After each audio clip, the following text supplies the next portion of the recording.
Saya katanya pulang dari Mesir. Alhamdulillah. Gimana kabarnya Mesir? Alhamdulillah sehat semua. Katanya di sana sudah nggak ada COVID.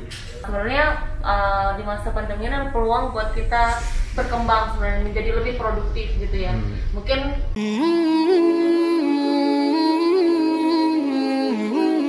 Jangan lupa donasi untuk keberlangsungan FAT TV ini. Insya Allah semua yang Anda donasikan Allah akan mengganti dengan lipat ganda karena di sini Anda beramal jariah. Ayo bergabung dalam dakwah FAT TV. Semoga Allah berkahi. Ya, assalamualaikum warahmatullahi wabarakatuh, teman-teman. Alhamdulillah, Abi Amir pagi ini ketemu dengan Syekh Al-Misri, ketemu dengan Kak Nabila. Apa kabar Kak Nabila? alhamdulillah. Insyaallah. Kalau dengan Syekh sudah sering ketemu nih, kemarin ketemu. Syekh katanya pulang dari Mesir. Alhamdulillah. Gimana kabarnya Mesir? Alhamdulillah sehat semua. Katanya di sana sudah nggak ada COVID. Masih di mana-mana COVID, tapi tidak seheboh di sini karena medsos di sini terlalu lebih kencang. Jadi tidak seheboh kita di Indonesia. Oh, jadi sebaiknya memang jangan diviralkan. Jangan diviralkan berlebih-lebihan. Ya, secukupnya, sewajarnya. Kalau berlebihan kan berbahaya, orang makin panik.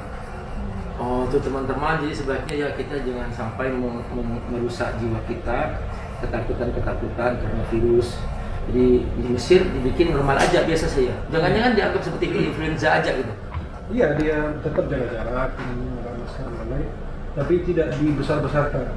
Waspada, hati-hati, tetap menjalankan protokol kesehatan, tetap, tapi tidak perlu dibesar-besarkan, berlebihan sampai kadang-kadang berita-berita yang bohong dianggap benar dan lain sebagainya. Jadi makin orang makin panik, stres itu kan berbahaya bagi imun kita. Oh, subhanallah. Coba gimana sih filosofinya sih? Mengapa kok ada hubungannya dengan psikologi?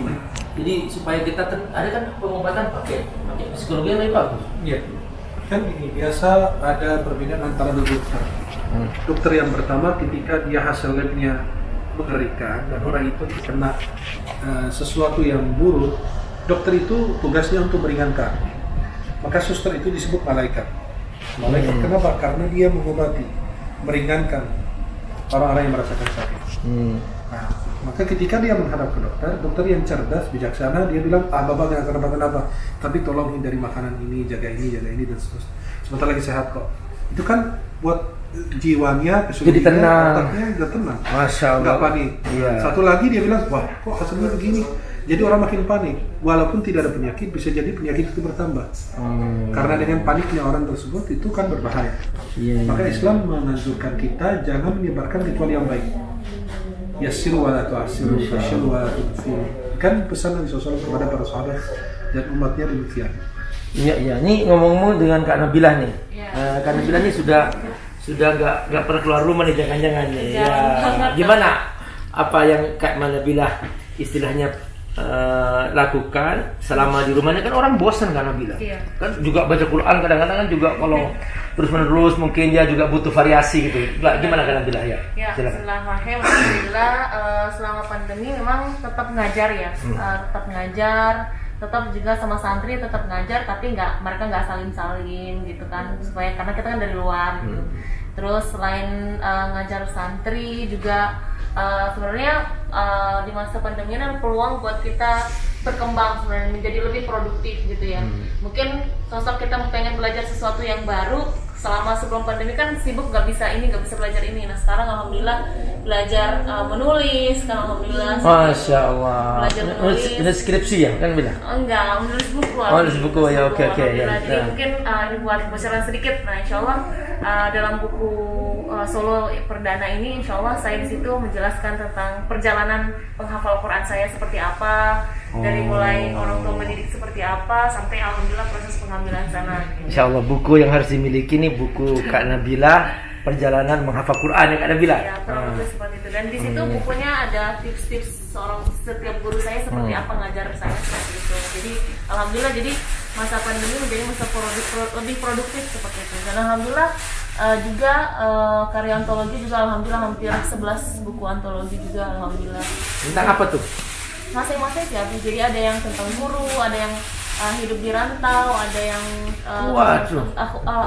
ukhuwah, pokoknya banyak ya tema-tema yang berbeda.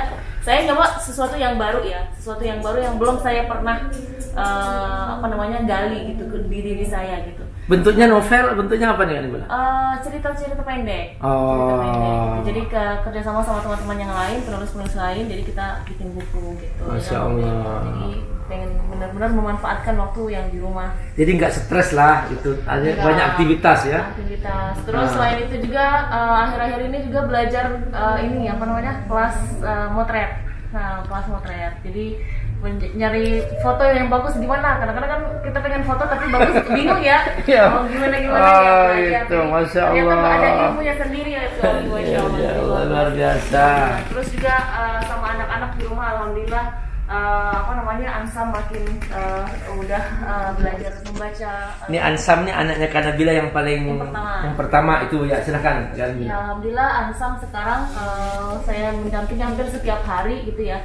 Bisa ada waktu khusus jadi ngajinya, belajar Iqra-nya, alhamdulillah sudah sangat jauh ya daripada tahun-tahun sebelumnya, alhamdulillah. Gitu. Masya Allah. Jadi alhamdulillah. Jadi ngomong-ngomong masalah buku nih, Salmisri katanya di masa pandemi ini sudah menerbitkan buku apa sih? Ini udah buku pertama di awal pandemi, namanya judulnya 50 persoalan medis dalam perspektif Islam. Itu saya membahas persoalan-persoalan berkaitan dengan medis, tapi dengan jawaban-jawaban yang singkat, sekitar 40 halaman, sekitar itu 40-an. Itu jadi buku. Tapi dalam hadis, dalam itu ya, berkaitan dengan hadis, bukan ilmu medisnya. Dengan medis, dengan pertanyaan-pertanyaan tentang medis. Oh, oke. Seperti baik tabung, seperti apa itu kan. Fikihnya ya. Fikih. Terus buku yang kedua, insya Allah dalam proses menghadiahkan pahala Al-Quran kepada orang yang meninggal. Menurut pandangan 4 mazhab. Kalau biasa orang kan satu mazhab, kalau kita kan perbandingan mazhab. Jadi bukunya ringan dan mudah dipahami dan setiap mazhab itu ada dalilnya.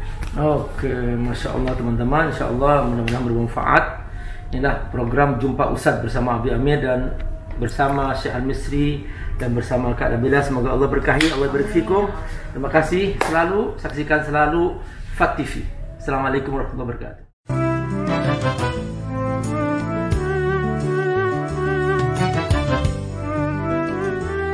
Abi sebagai pengasuh pondok pesantren FAT Darut Tafsir, FAT Institute mengucapkan terima kasih kepada seluruh donatur yang telah membangun semangat kami dengan donasinya, sehingga apa yang telah Anda sumbangkan, wah itu sudah kami salurkan amanah itu. Tuh lihat, ini sudah menjadi pondok-pondok pesantren yang kita saksikan ini. Nah, ini sudah ada. Alhamdulillah, adalah berkah dari sumbangan Bapak dan Ibu. Sebentar lagi Abi Amir akan mulai pembangunan masjid. Mudah-mudahan dengan adanya masjid ini, maka tempat bagi para santri untuk belajar menghafal Quran mereka semakin leluasa, karena selama ini mereka tidur, belajar di tempat yang sama, sholat di tempat yang sama. Mudah-mudahan semua yang Bapak Ibu infakkan, wakafkan untuk pesantren ini, hanya Allah yang bisa membalas kebaikan